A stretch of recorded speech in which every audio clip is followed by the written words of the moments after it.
Sakamoto, vamos dar um pulo nos Estados Unidos. O debate ontem entre Biden e Trump gerou uma repercussão enorme sobre a condição física do atual presidente dos Estados Unidos, que tenta a reeleição, o Joe Biden. Né? O debate da CNN norte-americana foi transmitido de Atlanta, né? E mostrou um Joe Biden apático, com dificuldade de fala. A campanha falou que ele estava gripado, rouco. De qualquer maneira, não pegou nada bem entre os eleitores norte-americanos. Embora do outro lado tivesse um mentiroso contumaz, né? Que é o Donald Trump, que foi uma metralhadora de mentiras e o Biden não conseguiu contrapô-las, apesar disso. Né? E muita gente questiona a vitalidade dele e a posição que ele pretende ocupar, né? De líder, pretende continuar ocupando, de líder de uma das nações mais importantes do mundo, né? Se ele tem capacidades físicas e psicológicas também de continuar nessa função. O próprio Joe Biden usou as redes sociais para falar o seguinte, ó, pessoal, posso não andar tão facilmente ou falar tão bem como antes, posso não debater tão bem como antes, mas o que sei é como dizer a verdade, foi o que disse o Joe Biden. O ex-presidente dos Estados Unidos, de quem foi vice o Biden, o Barack Obama, também usou o X para se manifestar. Noites ruins de debate acontecem. Acredite em mim, eu sei, mas essa eleição ainda é uma escolha entre alguém que lutou por pessoas comuns a vida inteira e alguém que só se importa consigo mesmo. Entre alguém que diz a verdade, que sabe o certo e o errado e vai dar isso diretamente ao povo americano, e alguém que mente descaradamente para o seu próprio benefício. A noite passada não mudou isso e é por isso que há tanto em jogo em novembro, data das eleições nos Estados Unidos. O José Padilha está conosco, cineasta, também comentarista aqui do UOL. Bom, a repercussão negativa foi enorme pro Biden. Havia até um burburinho de que ele pudesse aos poucos deixar essa disputa. Algo improvável, né, o Padilha? Boa tarde para você. Boa tarde, Diego. Boa tarde, Sakamoto. Bom estar com vocês aqui.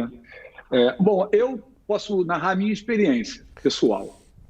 Eu liguei a televisão para ver o debate sozinho e com 20 segundos de debate eu desesperei, porque eu não quero que o Trump seja eleito presidente da República. Eu falei, perdemos a eleição aqui nesse debate. Os democratas perderam a eleição, o Biden não ganha do Trump. Eu entrei nas redes sociais e comecei a olhar e era unânime entre os democratas. Com 20 segundos de debate, tinha mensagem de doador democrata, o Biden não vai ganhar essa eleição. Hoje, a reação à performance do Biden, ontem mesmo, depois do debate, nas redes liberais, democratas, MSNBC, CNN, o comentário de todos os comentaristas foi assim, já era, o Biden não vai conseguir ganhar a eleição. Esquece que o Trump mentiu. O Trump mente desde a primeira campanha. Isso já está computado nas pesquisas, a mentira do Trump.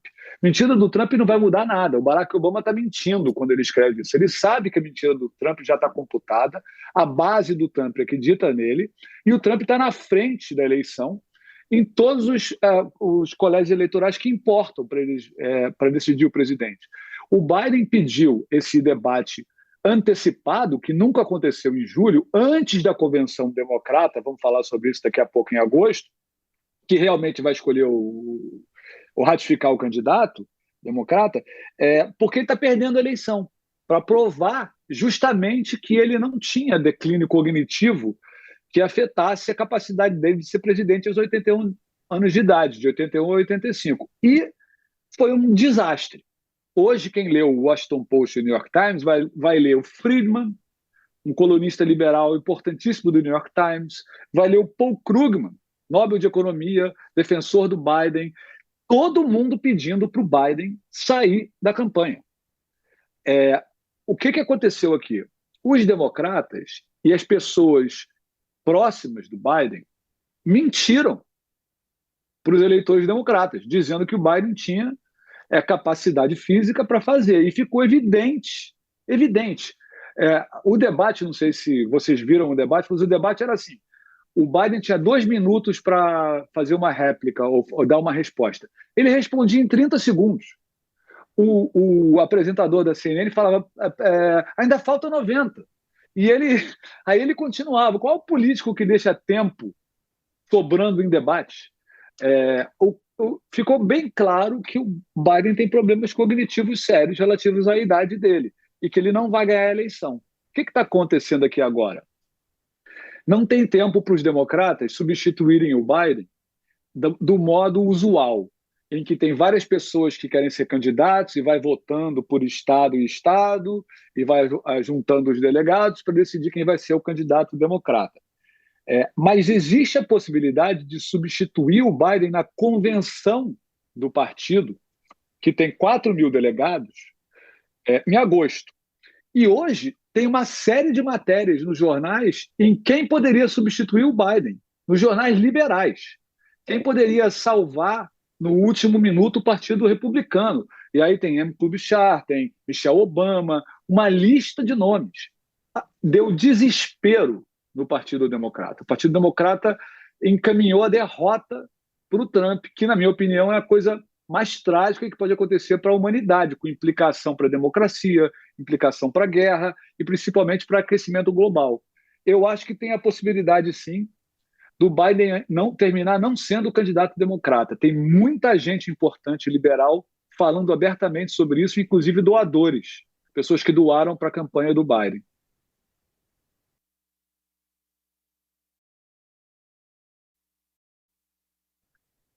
Vocês estão me ouvindo aí? Eu tô. É que o Diego tá mudo. Diego, você está mudo, Você tá mudo. Acontece. Aconteceu com o Biden ontem. Oi, Agora voltou, Diego. Agora voltou, não, a voz voltou. É o seguinte, ô Sakamoto, você acha curioso, né, o fato de pesar muito mais a falta de jovialidade ou de energia, para usar uma expressão melhor, menos etarista, até porque a diferença de idade entre o Biden e o Trump é muito pequena, do que as mentiras do Trump, quer dizer, já está computado, as pessoas lidam muito bem, sabem que é mentira e é isso aí, é o Trump, mas ele tem força para comandar os Estados Unidos e é isso que a gente quer. Alguém forte. Pode ser mentiroso, mas que seja forte. É que as duas coisas são importantes também, né, Diego? Tipo, o fato é que é o seguinte: o Trump é um mitômano, golpista, antidemocrático, sabe? Que não tem problema nenhum de enamorar uma extrema-direita supremacista branca e maluca, né? E de promover o caos para manter a si mesmo longe das grades e no poder, né? Então, isso é um fato, né? Agora, por outro lado, né? E sem ser etarista, a questão não é etarista ou nada, mas a questão é que também qualquer eleitor quer a certeza de que aquela pessoa que ela vai eleger como presidente do país, como comandante em chefe das Forças Armadas, vá ter condições de finalizar e de governar de fato. Né? Então, a imagem, eu não diria de jovialidade, até porque o Biden, quando foi eleito presidente em 2020, também já não era jovem, né? Então não havia uma questão de jovialidade, mas ele passava a imagem de que ele era capaz de governar. É claro que entre a mitomania do Trump e o Biden, né, eu acho que uma pessoa democrática que está por dentro, que discute a política, acompanha, vai de Biden. Né? A questão, contudo, é que você tem uma série de outras pessoas, tem uma classe trabalhadora nos Estados Unidos que não acompanha a política de perto nesse ponto e quer ver propostas, quer ver a capacidade das pessoas de implementar essas propostas. Né? Então, essa é um problema. Porque aí o que acontece? E aí a idade, o pessoal tem falado muito, a diferença de idade é pequena.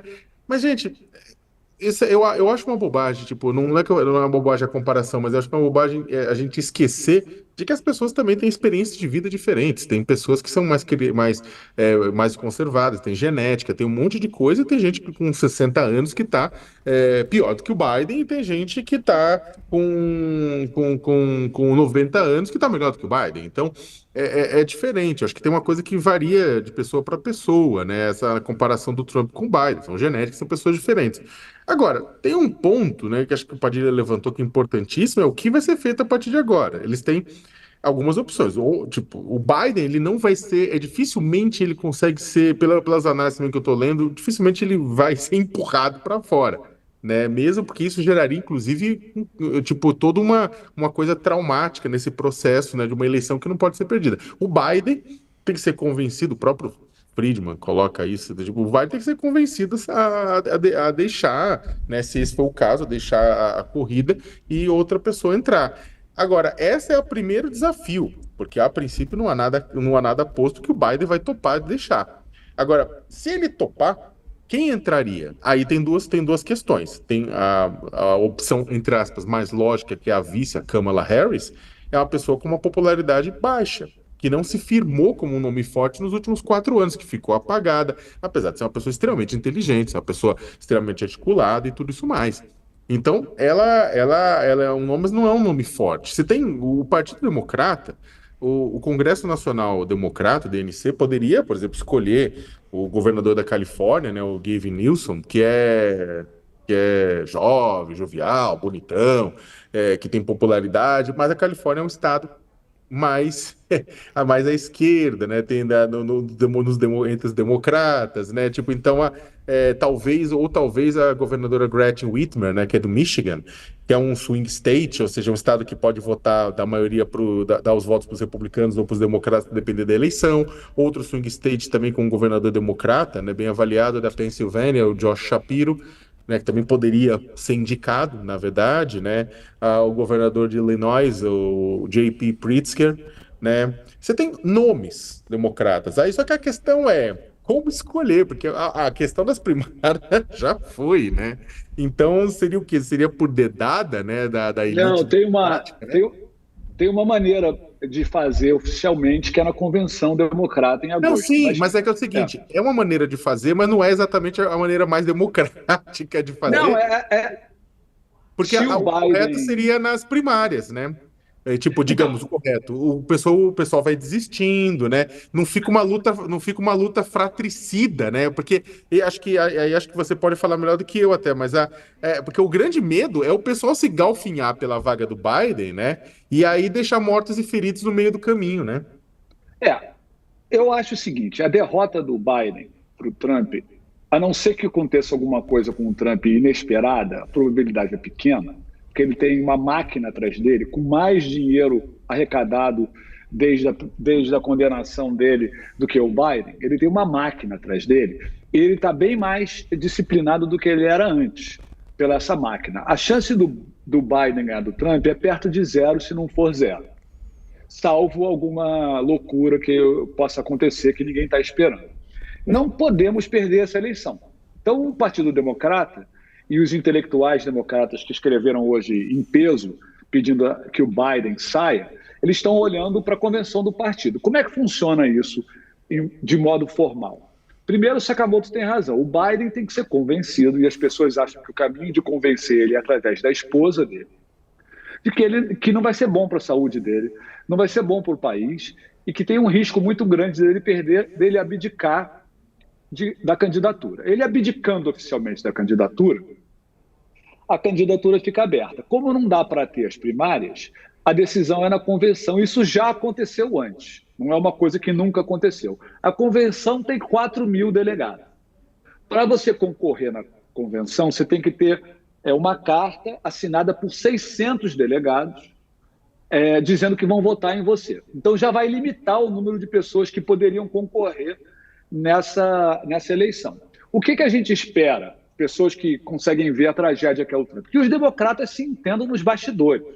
Que haja um acordo de bastidores em que o Biden diga que não quer concorrer e já exista lá, né, apontado quem seria o candidato, para não acontecer o que o Sakamoto falou, não ter uma guerra aberta no Partido Democrata para ver quem vai ser o candidato. Ô, Padilha, não, sim. só para complementar e até pedir sua análise, tem uma outra reportagem de uma terceira pessoa que aparece, candidato da terceira via, de estar disposto Sim. a substituir o Biden, né? Existe essa possibilidade também? Não, tem a terceira via, está concorrendo de qualquer maneira. O Partido Democrata nunca vai colocar o Kennedy para substituir o Biden, porque ele não é democrata. E ele mesmo declarou, e a saúde dele também ficou em questão, porque ele declarou por conta própria que tinha um germe no cérebro dele, que tinha comido uma parte do cérebro dele. Essa é a maluquice. A família Kennedy inteira contra ele. Esse cara é um cara totalmente desequilibrado, nunca vai ganhar uma eleição, ele não é viável. para o Partido Democrata. O Partido Democrata só tem dois caminhos. Ou é o Biden, e vai provavelmente perder a eleição, ou é a convenção. E a convenção tem duas maneiras de acontecer, com um acordo de bastidores, ou é a Kamala Harris, que tem pouca chance de ganhar, mas tem mais do que o Biden, ou na minha opinião, o Shapiro seria a pessoa que teria mais chance, que é um governador conservador, que pega os votos dos independentes, ou a gente vai ter uma briga de foice na convenção. São esses três cenários. De qualquer maneira, para mim, isso aponta uma decadência enorme dos Estados Unidos. É um país, é uma potência que está polarizada de uma maneira extrema, em que os eleitores, em geral, não gostam de nenhum dos candidatos. Então a gente se vê nessa situação esdrúxula, que duas pessoas que são, um por motivos de saúde, outro por motivos de ser um grande picareta, estão concorrendo à presidência dos Estados Unidos e a maioria da população não quer nenhum nem outro. É isso. Zé Padilha, teremos muito o que falar até novembro. Um abraço, viu, meu amigo? Bom fim de tarde. Outro grande para vocês. Valeu. Valeu, abraço, Léo. Abraço. Tchau, tchau, Padilha. Obrigado. Valeu, Sakamoto.